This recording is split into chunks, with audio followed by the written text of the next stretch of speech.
Hello students. अब हम UV spectra के तहत 1,3-ब्यूटाडाइन का यूवी स्पेक्ट्रम अध्ययन कर रहे हैं।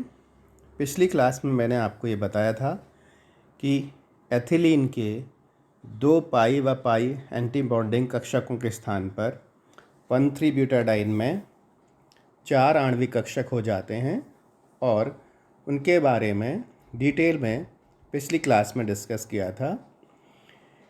इन 4 आणविक कक्षकों के नाम क्रमशः पाई 1, पाई 2, पाई 3 एंटी बॉन्डिंग और पाई 4 एंटी बॉन्डिंग हैं। और ये बात बहुत ही महत्वपूर्ण है, मैं इसे ज़ोर देकर कह रहा हूँ कि एथिलीन के पाई और पाई एंटी बॉन्डिंग संक्रमण के स्थान पर इसमें पाई 2 टू पाई 3 एंटी बॉन्डिंग संक्रमण होता है। फिर से सुन लें से ध्यान से, एथिलीन में सिर्फ 2 मॉलिक्यूलर ऑर्बिटल हैं, एक पाई और पाई एंटी बॉन्डिंग, तो ट्रांजिशन इन्हीं दोनों के बीच में होता है। जबकि 1,3-ब्यूटाडाइन में 4 मॉलिक्यूलर ऑर्बिटल्स हैं, 2 बॉन्डिंग और 2 एंटी बॉन्डिंग, और इसमें जो संक्रमण होता है वो पाई 2 टू पाई 3 एंटी बॉन्डिंग होता है।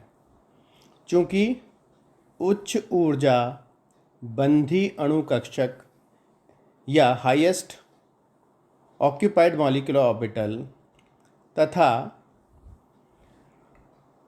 निम्न ऊर्जा विपरीत बंधी अणु कक्षक लोएस्ट अनऑक्यूपाइड मॉलिक्यूलर ऑर्बिटल पाई 3 एंटी बॉन्डिंग कक्षकों की ऊर्जा का अंतर एथिलीन के बंधी तथा विपरीत बंधी पाई एंटी बॉन्डिंग कक्षकों की तुलना में कम होता है।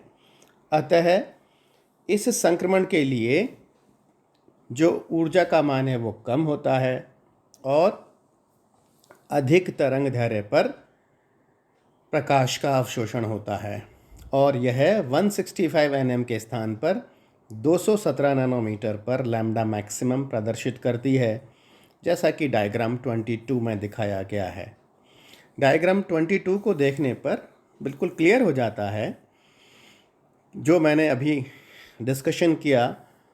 देखिए, CH2 डबल बॉन्ड CH2 में पाई टू पाई एंटी बॉन्डिंग संक्रमण हो रहा है और ये 165 नैनोमीटर पर हो रहा है।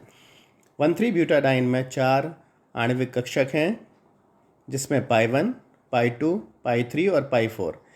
निश्चित तौर पर यहाँ जो संक्रमण के लिए जो सबसे कम ऊर्जा होगी वो पाई 2 टू पाई 3 एंटी बॉन्डिंग होगी, जैसा कि पहले बताया है।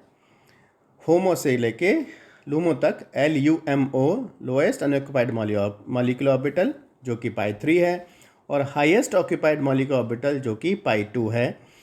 तो इस प्रकार इस संक्रमण के लिए कम ऊर्जा की आवश्यकता होगी और इस कारण से 1,3-ब्यूटाडाइन में 165 नैनोमीटर के स्थान पर 217 नैनोमीटर पर प्रकाश का अवशोषण होता है और लैम्डा मैक्सिमम प्रदर्शित होता है।